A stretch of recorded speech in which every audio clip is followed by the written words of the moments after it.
بسم اللہ الرحمن الرحیم۔ السلام علیکم ورحمۃ اللہ وبرکاتہ۔ صحابہ آپس میں بڑے خوبصورت مذاق کیا کرتے تھے۔ یہاں چند ایک واقعات بیان کرتا ہوں۔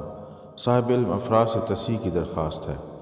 روایت ہے کہ ایک بار حضرت ابو بکر، حضرت عمر اور حضرت علی رضی اللہ تعالیٰ عنہ ساتھ ساتھ کہیں جا رہے تھے۔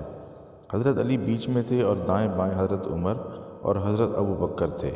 ان دونوں صحابہ کرام کے قد اونچے تھے، جبکہ حضرت علی کا قد نسبتاً نیچا تھا۔ غالباً حضرت عمر رضی اللہ تعالیٰ عنہ یہ حالت دیکھ کر مسکرائے اور فرمایا، علی تم ہمارے درمیان ایسے ہو جیسے لنا من نون ہوتا ہے۔ حضرت علی رضی اللہ تعالیٰ عنہ نے مسکرا کر برجستہ جواب دیا کہ میں ہٹ جاؤں تو لا رہ جائے گا۔ لا کا مطلب عربی میں نہیں یا کچھ نہیں ہے۔ اس طرح ایک بار حضرت علی رضی اللہ تعالیٰ عنہ وضو فرما رہے تھے۔ حضرت عمر رضی اللہ تعالیٰ عنہ نے ان کے سر سے ٹوپی اتار لی اور ایک اونچی سی جگہ لٹکا دی۔ حضرت علی رضی اللہ تعالیٰ عنہ وضو کرنے کے بعد گئے اور ٹوپی تک پہنچنے کی کوشش کی، لیکن ہاتھ نہ پہنچا۔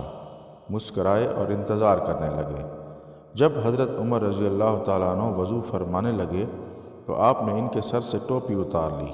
وہیں کسی درخت کا ایک بھاری تنا پڑا تھا۔ آپ نے وہ تنا اٹھا کر اس کے نیچے ٹوپی رکھ دی۔ حضرت عمر نے وضو فرمایا اور جا کر اس تنے کے نیچے سے ٹوپی نکالنے کی کوشش کی۔ کافی زور لگانے پر بھی بات نہ بنی تو حضرت علی رضی اللہ تعالیٰ عنہ نے فرمایا، ٹھیک ہے بھائی، میری ٹوپی نکال دو، میں تمہاری ٹوپی اتارتا ہوں۔ اور ایک مشہور واقعہ ہے کہ جب کئی صحابہ حضور صلی اللہ علیہ وآلہ وسلم کے ساتھ دسترخوان پر بیٹھے کھجوریں تناول فرما رہے تھے، حضرت محمد صلی اللہ علیہ وآلہ وسلم نے ایک کھجور کھانے کے بعد اس کی گٹھلی حضرت علی کے سامنے پھینک دی۔ صحابہ رضی اللہ تعالیٰ عنہ تو ہر معاملے میں حضور صلی اللہ علیہ وآلہ وسلم کی نقل فرمایا کرتے تھے۔ بس پھر کیا تھا، ہر صحابی نے یہی کرنا شروع کیا۔ تھوڑی ہی دیر بعد حضرت علی کے سامنے گٹھلیوں کا انبار لگ گیا۔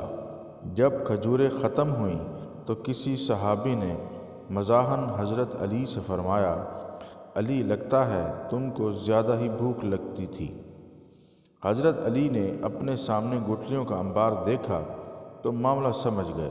مسکرا کر فرمایا، میری نسبت شاید آپ لوگوں کو زیادہ بھوک لگی تھی، کیونکہ میں تو گٹھلیاں چھوڑ گیا، آپ تو شاید گٹھلیاں سمیت کھا گئے۔